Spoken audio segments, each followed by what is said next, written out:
저는 여러분과 함께 그리스도의 편지, 여러분 디지털 시대에, 빠른 시대에 편지하면 어떤 생각이 드세요? 진부해 보이거나 아니면 요즘 사람들은 옛 향수를 떠올리는 그런 정도인 것 같습니다. 인터넷 시대, 전화가 빠른 세대에 빠르게 정보만을 처리하고 있는 그런 사회에서 마음과 마음을 나누는 편지가 그리운 것이 아닌가 하는 생각을 해 보았습니다. 여러분, 요즘에 편지 언제 받아보셨어요? Long time ago. 집으로 많은 것들이 옵니다. 뭐가 와요? 돈 내라고 비일이 오죠. 빌도 오고 또 광고하는 그런 것들도 많이 오는데, 정말 우리의 마음을 시원케 또는 우리의 마음을 따뜻하게 해주는 그런 편지들이 별로 없는 그런 시대입니다. 그래서 요즘에는 우체국들도 어렵답니다. 하도 편지들을 안 하니까. 요즘에는 연애도 뭐로 하죠? 문자 메시지로 하죠. 편지로 하지 않고. 여러분은 그렇게 인생 가운데 어떤 편지가 가장 기억에 남으십니까? 그래도 우리는 좀 편지를 썼던 시대인 것 같습니다.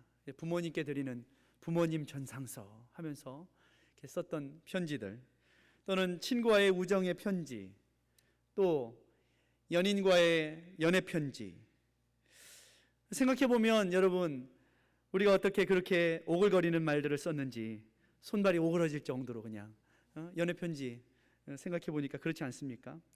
그렇지만 지금도 생각해보면 그 편지를 보면서 다시는 그런 편지, 그런 표현 못 쓸 것 같은데 어쩜 내가 그때는 그렇게 오글거리게 편지를 썼는지 못 쓸 것 같지 않습니까?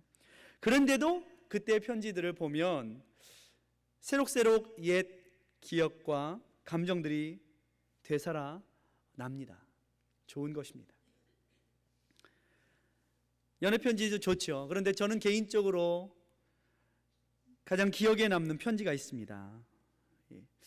그것은 형이 보내준 편지였습니다.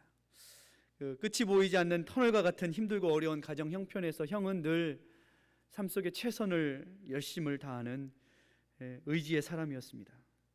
형이 대학 합격증을 받고서 흘렸던 눈물을 저도 같이 눈물을 흘리면서 받았던 그런 기억이 있습니다. 둘째 형이 그렇게 대학 기숙사에서 제가 군대 갈 때 군대 가는 동생을 위해서 보내온 편지, 인생의 선배로서 깨알같이 자세히도 앞으로 겪게 될 일들, 인생의 중요한 상황에 결정해야 될 그런 상황에 어떻게 해야 할지, 그런 것들을요, 마음을 담아서 보내진 그 편지를 지금도 가지고 있지만 또 그 내용을 지금도 기억하고 있습니다. 그러면서도 저는 그 편지의 내용들을 기억하면서 말로 듣는 것보다, 옆에 사실 서울에서 인천까지 내려오는 것이 별로 그렇게 어려운 일은 아니었지만 편지를 써준 그 글들을 곱씹어보고 마음에 담아서 군대에 가서도, 그리고 군대를 제대하고 나서도 인생을 살면서 늘 형의 그 마음과 그 이야기를 항상 실천해 보려고 해보았습니다. 개인적인 감정을 나타내는 편지들도 좋지만 인생을 어떻게 살 것인가, 무엇을 위해 살 것인가 하는 교훈과 가르침이 있는 편지가 사람들의 삶에, 그리고 저의 삶에 많은 영향을 주었구나 하는 생각을 지금도 합니다. 그런데 성경도 그렇죠. 성경의 말씀은 교훈과 책망과 바르게 함과 의로 교육하기에 유익하다라고 성경은 말씀하고 있습니다. 그래서 그런지요, 저는요, 편지라는 단어가 참 좋습니다. 그리고 편지라는 노래도 참 좋습니다. 여러분, 가을이잖아요. 그리고 가을에는 편지 쓰기가 좋은 계절입니다. 미국 사람들은 봄에 편지 쓰라고 권장해서 4월과 5월에 미국의 우체국은 4월과 5월을 편지 쓰는 달로 정하고 있지만 한국 사람들은 대부분 가을을 편지 쓰기에 좋은 달이다라고 생각을 한답니다. 왜냐하면 마음과 정신이 맑아지기 때문에 그렇다고 생각을 한다는 거예요. 고운이라는 시인이 가을 편지라는 시를 쓰고 김민기라는 작곡자가 가을 편지라는 그 시에 노래를 붙인 것이 있습니다. 저는 이 노래를 참 가을이 되면 자주 생각이 나서 이렇게 부를 때가 있습니다. 여러분 아세요? 어떤 노래죠? 네. 우리 권사님이 아시는 것 같아요. 우리 권사님 젊게 사십니다. 얼마나 멋있는지 모릅니다. 그렇습니다. 이런 노래예요. 가을엔 편지를 하겠어요. 누구라도 그대가 되면 받아주세요. 낙엽이 쌓이던 날 외로운 여자가 아름다워요. 왜 외로운 여자가 아름다운지는 모르겠지만 외롭게 여자가 편지를 쓰고 있으면 아름다운 것 같습니다. 예. 가을엔 편지를 하는 게 좋은 것 같습니다. 잊고 지냈던 사람들, 감사와 사랑의 마음을 전해보고 오랜 추억들을 떠올려보고 마음과 마음을 전하는 일은 너무나도 우리의 삶 가운데 각박한 현실에 있는 사람들에게 꼭 필요한 일이 아닌가 싶습니다. 편지 앞에서 사람들은 바쁘고 분주한 일상의 발걸음을 멈추고 비로소 사색하고 잊고 살았던 사람들에게 꼭 필요한 그러한 아름다운 감정들을 기억해내고 또 느끼기 시작합니다. 이전까지는 그렇게 정신없이 살다가 그래서 때론 우리가 전화보다 말보다 여러분 글을 써보고 편지를 쓰는 것이 필요하다라는 생각을 하게 됩니다. 성경을 읽다가 오늘의 말씀이 와 닿았습니다. 지난주 말씀 전부터 이 말씀을 보면서 여로보암의 길 이 말씀 전하지 말고 글쎄 편지 이 말씀 전할까? 이렇게 한 주간을 고심을 하다가 아니다. 여로보암의 길 그래도 약속했으니까 한 주 전하고 글쎄 편지 말씀을 전하자. 그런데 여러분 우리의 삶을 살다 보면요 우리는 많이 잊어버립니다. 그래서 잊어버리기 때문에 생각도 잊어버리기 때문에 어떻게 해야 돼요? 적어놓고 메모해 놓아야 합니다. 저도 이렇게 말씀을 보고 교회에서도 또 밤에 이렇게 침대에 누웠을 때도 자꾸 이제 생각나는 것들을 자꾸 잊어버릴까봐 적어 놓았습니다. 적어 놓고 말씀을 전하려고 준비를 했습니다. 우리의 삶 가운데도 적는 것 너무나도 필요한 것 같습니다. 너무나도 잊고 살기 때문에. 사도 바울은요 편지를 참 많이 쓴 사람입니다. 그리고 이 편지가 그대로 성경이 되었을 만큼 사도 바울의 글들은요 주옥 같고 그 말씀의 내용이 진리와 진실을 잘 담고 있는 감동의 글들이죠. 이 글을 읽는 사람들은요 이 글을 통하여서 하나님을 알고 또 그의 보내신 예수 그리스도를 알아서 그 말씀을 읽고 또 그 말씀을 읽는, 여러분 옛날에는요 어땠을까요? 우리 할머니 할아버지들 편지 전달해주면 우체부 아저씨한테 어떻게 해요? 읽어주세요 이렇게 하지 않습니까? 예. 글을 잘 모르니까 아마 고대 사람들도 그랬을 것입니다. 글들을 읽는 사람들이 별로 없으니까. 그러니까 그 글을 읽고 그 글을 읽는 것을 들으면서 바로 우리의 구주 예수 그리스도에 대해서 사람들은 마음에 받아들이고 인정하고 그렇게 구원과 영생의 길에 이르는 것이죠. 절망 속에 어둠 속에서 이제 나와서 보게 되고 죄로 인해 막혔던 가슴들이 드디어 하늘을 숨쉬게 되었던 것이죠. 보이는 이 세대가 우리의 눈을 멀게 하고 우리의 길을 멀게 하는 이 세대 가운데도 이 말씀을 듣자 귀가 뚫리고 눈이 열려서 이 보이는 세계가 다가 아니라 영원한 하나님의 나라가 우리에게 준비되어 있다라는 것에 대해서 사람들은 그 잃어버렸던 상상력 그것을 회복하여 그리스도 안에서 모든 사람들이 그 천지 만물을 만드신 하나님의 그 예술 그리고 우리에게 주신 그 예술 가적은 그 모든 달란트와 기질들을 다시 한번 회복할 수 있었던 것이죠.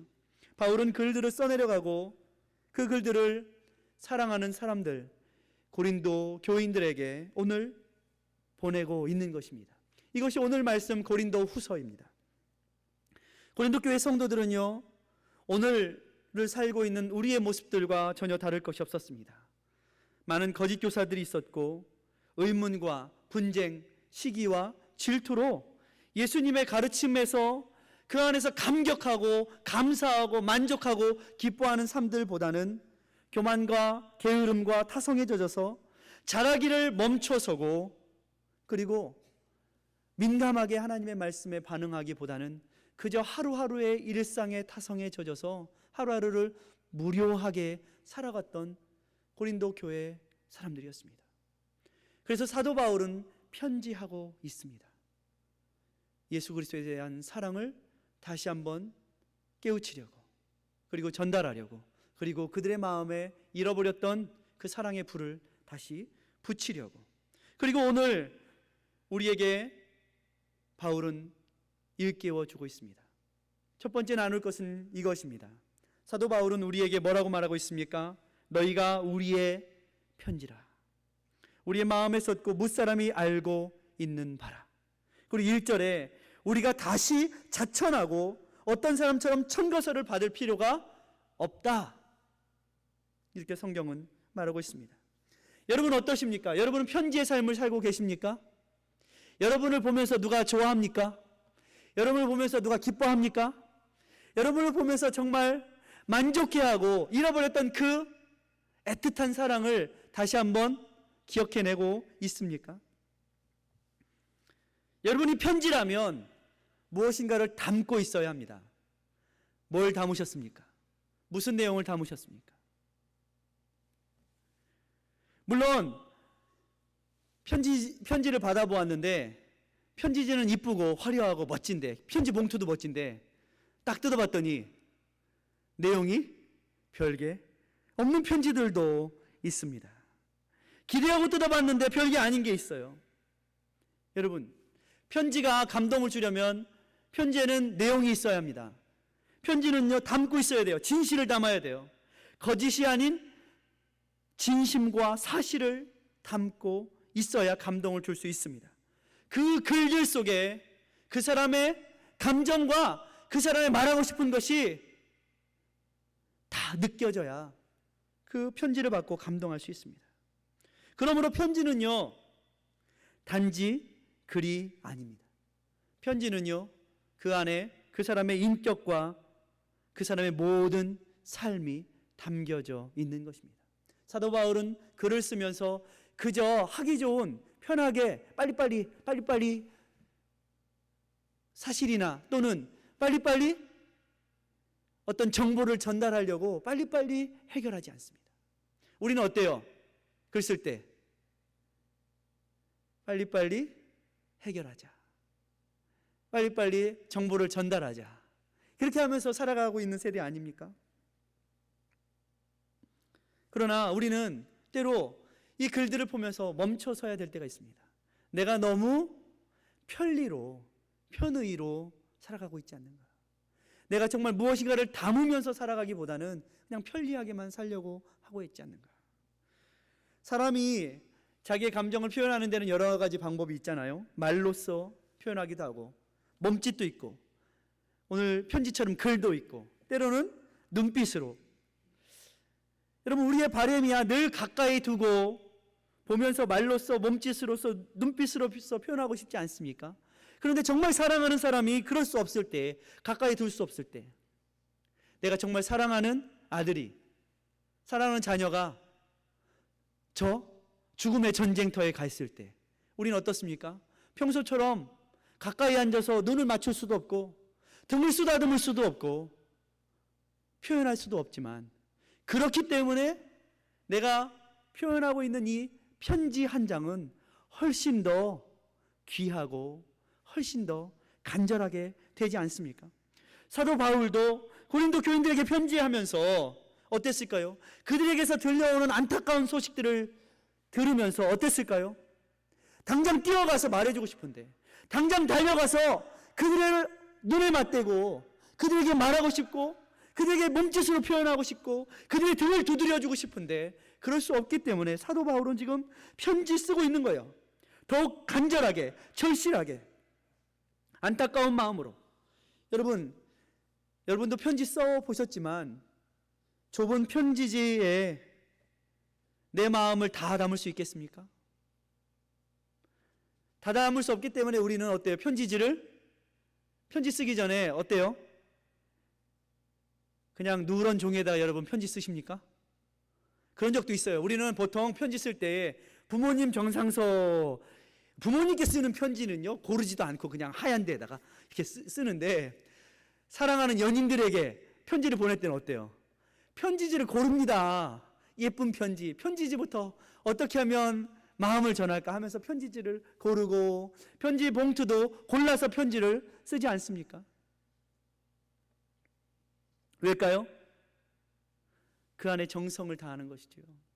그러나 그 좁은 편지지, 제한되어 있는 편지지에 가슴에 담고 있는 모든 사연과 감정을 아무리 잘 쏟아놓고 표현한다 할지라도 우리의 가슴에 담은 것만큼 표현할 수 있겠습니까? 아무리 잘해도요, 내 가슴에 담고 있는 것에 10분의 1, 100분의 1 다 표현 못해요. 그것이 편지예요.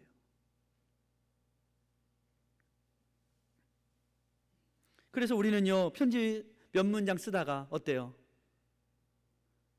쓰다가 이거 아니야, 이렇게 구겨가지고 버리고 또 쓰고 또 쓰고 또 쓰고 하지 않습니까? 왜? 정말 마음을 전하고 싶기 때문에. 그런데 우리가요, 이러한 간절함과 절실함을 이 시대의 사람들이 많이 잊고 살아갑니다. 바쁘다는 핑계로. 그런데 잘 생각해보면 정말 우리의 삶을 풍요롭게 하는 것은 그렇게 멍하니 중요하지 않은 것들을 흘려보내면서 살아가는 것보다 무엇인가 집중하고 그것을 고민하면서 거기서 받는 영감과 감동을 받고 살아가는 것이 훨씬 더 좋은 일인데, 우리들은 시간을 그렇게 보내지 않습니다.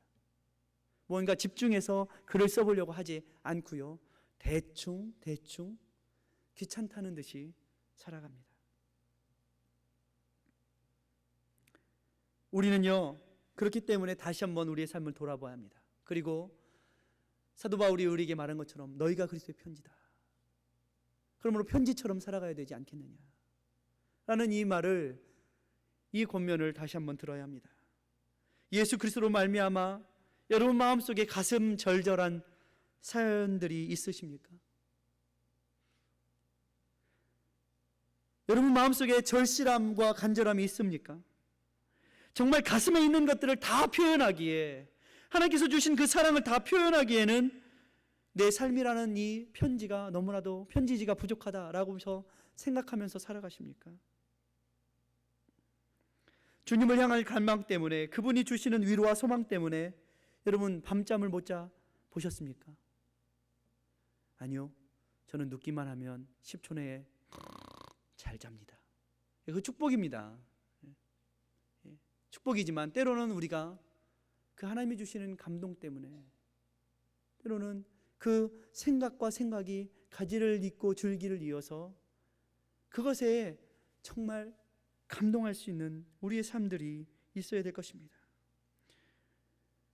하루에 눈을 뜨면서 시작되는 그 편지지와 같은 하루를 어떻게 써내려 가야 할까라고 생각하는 우리가 되어야 합니다. 아니면 우리는 여전히 오늘 하루도 똑같이 아무 생각 없이 멍하니 살아가고 있지 않는가, 우리는 돌아봐야 합니다. 성경은 그렇게 말하고 있습니다. 우리 마음에 썼고 무사람이 알고 읽는 바라. 세상 사람들이 여러분을 보면서 저 사람은 정말 그리스도의 편지야, 여러분을 보면서 무사람들이 여러분을 읽을 수 있을까요? 사람들이 여러분을 보면서 알 수 있을까요? 아니면 우리의 삶은 여전히 그렇게 노래는 하지만 노래 시작했다, 노래 끝났다, 그렇게 살고 있습니까? 하나님을 향한 간절한 호기심도 소망도 영적인 갈망도 없이 그저 하루라는 편지지가 주어졌는데 써야 한다고 하니까 숙제 받았는데 쓸 것은 없어. 여러분, 편지도 그런 편지 있지 않습니까? 여러분 써보셨죠? 학교에서 숙제로 내어준 편지. 사랑하면 편지 쓰는데 줄줄이 써지지만 숙제로 내어진 편지, 마치 국군 장면 아저씨한테 의문 편지 숙제로 받아서 들고서 어떻게 써야 될까? 아저씨 안녕하세요. 저는 어느 초등학교에 다니는 누구누구입니다. 저는 아저씨 덕분에 이렇게 편안하게 잘 있습니다. 아저씨도 잘 계세요. 이만 끝. 그런데요, 이것이 바로 이 시대를 살아가는 많은 사람들이 하나님과의 관계 속에서 쓰고 있는 편지와 다를 것이 없다는 거예요. 그래서 어떻게 해야 돼요? 우리 날마다 정신을 차려 깨어 있어야 합니다. 삶 가운데 민감하게 우리에게 주어진 시간들이, 여러분 많은 경우에 시간들에 묶여 살잖아요. 가게에 시간에 묶여 살잖아요. 그런데 이것을 우리가 어떻게 할 수 없다면 그 시간 안에서, 그 좁은 공간 안에서 내가 할 수 있는 것을 어떻게 해야 돼요? 찾아야 합니다. 잠시의 짬 가운데, 잠시의 순간 가운데 내가 어떻게 하면 예수 그리스도의 그 은혜를 더욱 감격함으로 누리고 느낄 수 있을까? 순간순간을 우리가 깨어 살지 않으면 우리는 여전히 멍하면서 세상의 시간을 보낼 수밖에 없다는 거예요. 마지막 두 번째는, 그렇다면 어떻게 하면 편지 잘 쓸 수 있을까? 학원에 다닐까요? 글 쓰는 것을 배울까요? 아니라는 거예요. 여러분, 우리가 누군가를 사랑하면 편지를 쓰고 그것을 읽고 그 사랑의 상대에게 그것을 보내면서 우리는 시간 가는 줄 모르게 되고 감사하게 되는 것처럼, 어떤 이는 이런 말을 썼습니다. 예배에 대해서 말하기를, 예배할수록 예배에 대해서 만족하는 것이 아니라 예배 드릴수록 우리는 더욱 하나님을 갈망하게 된다. 그런 것처럼 사랑할수록 그 사랑에 그저 만족하는 것이 아니라 사랑할수록 더 사랑을 갈망해야 되는 것입니다. 그래서 예수와의 관계도 그렇습니다. 우리가 예수님께서 나를 사랑하셨다라 그 사실에 대해서 만족하고 거기서 끝나는 것이 아니라 예수님의 그 사랑을 사랑할수록 더욱 사랑을 갈망하는 삶이 우리 가운데 있어야 된다는 것이죠. 와, 이건 내가 썼지만 정말 완벽해, 퍼펙해. 정말 사람을 사랑한다면, 누군가를 사랑한다면 내가 써는 그 글에 대해서 퍼펙해, 완벽해, 내 마음을 다 담았어 라고 표현할 수 있을까요? 없죠. 오히려 그 사랑이 더 편지지보다 크기 때문에 내 마음은 이 표현된 것에 오히려 100분의 아니 10,000배나 더 크다라고 말할 수 있는 것이 우리의 삶이 되어야 된다는 것이죠. 그런데 우리는 언제부터 차갑고 냉랭해요. 무엇을 보아도 소가 닭을 본 듯이 관심이 없게 돼요. 사랑스러운 모습보다는 그렇지 않은 모습들이 더 눈에 잘 들어와서 어때요? 아내가 언제부턴가 아내가 아닌 아줌마로 보이기 시작하고, 아내가 입고 다니는 모든 옷은 드레스가 아닌 몸빼바지가 되어지기 시작하고, 남편이 낳은 뱃살이 정말 미치도록 보기 싫은 시대가 되어가고, 내가 언제부터 저런 인간이랑 살았나? 그렇게 되어갑니다. 오글거리는 편지들은 자기들이 써놓고서 이제는 양말 아무 데나 벗어놓고 는다고 싸우고, 아주 작은 일들 가지고 서로 싸우는 그런 우리 모습들 아닙니까? 고린도 교회 사람들도 그랬어요. 작은 일 가지고 싸웠어요. 시기하고 분쟁하고 편을 나누고 싸웠어요. 자식 새끼가 당신 닮아 왼수라고 싸우고. 여러분, 많은 사람들이요 그렇게 잊고 살아갑니다. 왜요? 멈추고 일상의 그 반복되는 것들에 자기의 삶을 멈추고 자라가기를, 그리고 예수 그리스도와 관계하기를 거부하면서 살아갑니다. 가깝게는 이렇게 가까운 사람들에게, 그리고 멀리는 또 크게는 하나님을 향해서도 차지도 덥지도 않은 그러한 반쯤은 감긴 눈과 몽롱한 상태로 세상을 살아갑니다. 단순함과 지루함의 일상에서 취하여서 마음의 신선함과 민감함을 잊고 살아갑니다. 취해 있는 상태 뭐예요? 아무것도 새롭지 않고 아무것도 우리의 관심을 끌기에는 못마땅한 상태로 사람들은 살아가는 거예요. 왜 그렇습니까? 마음의 사랑을, 열정을 잃어버렸기 때문입니다. 구원의 감격을 잃어버렸기 때문입니다. 세상이 그러니 나도 그렇게 살아가겠다고 하기 때문입니다. 그렇게 고린도 교회가 세상의 문화에 동화되어서 주님을 향한 열정과 마음을 잃어버렸습니다. 자기 중심의 삶. 세상의 중심이 자기라고 착각하게 될 때에 사람들은 예수님 안에서 춤추기를 멈춥니다. 기쁨이 있으면 여러분 춤추잖아요. 그런데 왜 사람들은 춤추기를 멈출까요? 자기를 사랑하는 자기애는요, 내가 춤추기를 멈추고 다른 사람들에게 너 내 앞에서 춤춰봐 라고 말한다는 거예요. 너 내 앞에서 춤춰봐. 내가 중심이니까, 내가 주인이니까, 내가 춤추는 거 구경해 줄 테니까 춤춰봐. 다른 사람들은 다 광대이고 자기는 그것을 주관하고 그것을 지켜보는 주인이라고 착각하는 것이에요. 그 안에 즐거움이 없는 거예요. 그 안에 역동성이 사라지는 거예요. 그 안에 기쁨도 노래도 춤도 사라지는 거예요. 많은 사람들이요, 어떤 이 팀 켈러라는 목사는요, 삼위일체 하나님은 서로 춤추신다 그렇게 표현했어요. 춤이다 표현했어요. 왜 그러냐면 많은 사람들이 자기 정체성이 없는 사람들은요, 춤 못 춥니다. 사람들이 잘하던 일도 멍석 깔아주면 못한다고요. 자기 정체성이 없는 사람은요, 사람들 앞에서 쭈삣쭈삣 평소에는 잘하다가 춤춰볼래? 그러면요, 사람들 앞에서 춤 못 추는데요 이래요. 근데 자기 정체성이 있는 사람이 춤도 출 줄 압니다. 하나님은요, 성삼위 하나님은요, 성부, 성자, 성령 하나님은요, 정체성이 확실한 하나님들이세요. 그러니 춤을 추실 수 있어요. 그런데 이 춤추는 성삼위 하나님은요, 서로에 대한 갈망이 있어요.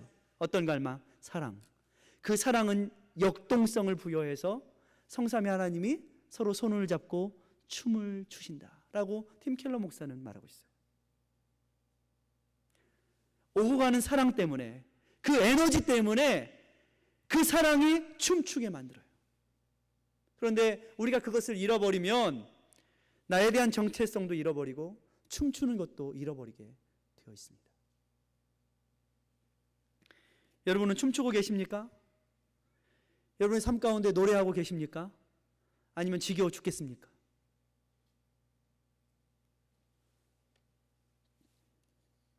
시편 51편 10절은 다윗이 범죄를 하고 나서 하나님이여 내 속에 정한 마음을 창조하시고 내 안에 정직한 영을 새롭게 하소서. 나를 주 앞에서 쫓아내지 마시고 주의 성신을 거두지 마소서. 주의 즐거움은 구원의 즐거움을 내게 회복시키시고 자원하는 심령을 주사 나를 붙드소서.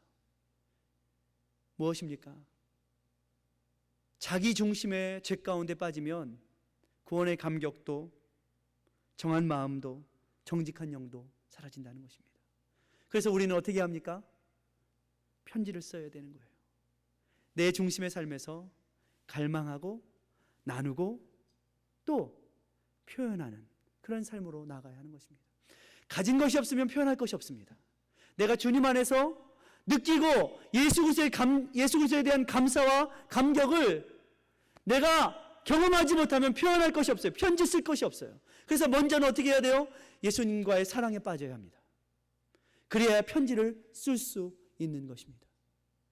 그렇지 않고 머물러 있으면 쓸 것도 표현할 것도 없이 그저 매일매일 맹숭맹숭 지루하게 살아갈 수밖에 없는 것이요. 사도 바울은 그렇게 여전히 주님의 마음으로 뜨겁게 불타오르고 있습니다. 그래서 예수로 말미암아 먹으로 쓰면 여러분 잊혀지지만, 여러분 먹으로 쓴 것도 시간이 지나면 어때요? 여러분 받은 편지들 다 기억하세요? 아니죠. 오래 지나면 다시 꺼내봐야 기억이 나고 아니면 잊혀집니다. 그러나 마음에 쓰면, 마음에 심으면, 마음에 그 사랑을 알게 되면 어디를 가도 잊지 않고 표현하게 되고 어디를 가도 그렇게 살아가게 되는 것이죠. 그래서 사도 바울은 돌비가 아닌, 먹이 아닌 마음에 영으로 쓴다라고 성경은 기록하고 있는 것입니다. 예수 그리스도께서 그렇게 여러분과 저의 마음에 예수 그리스도의 흔적을 남기셨습니다. 어느 누구든지 돌비가 아닌 마음의 신비에 그 예수를 새기면 하나님께서 주시는 그 감사와 만족이 있고 예수 그리스도를 통하여서 우리는 편지로서의 삶을 살아갈 수 있다는 거예요. 그가 가는 곳에는 화평이 번지고 감사와 위로가 번지게 되어 있습니다. 그러나 많은 경우 이 시대의 사람들이 인생을 거꾸로 살아갑니다. 원수는 어디다 새겨야죠?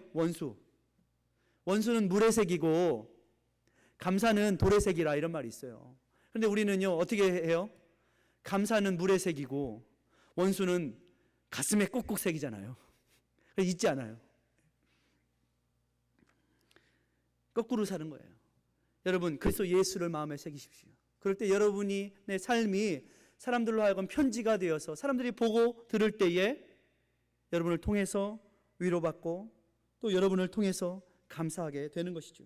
이 가을에 여러분 편지 썼으면 좋겠습니다. 편지 쓰면은요, 누가 좋을까요? 받는 사람 좋겠죠. 받는 사람. 그런데요, 편지를 쓰게 되면 받는 사람만 좋지 않습니다. 실제로는 쓰는 사람이 더 좋습니다.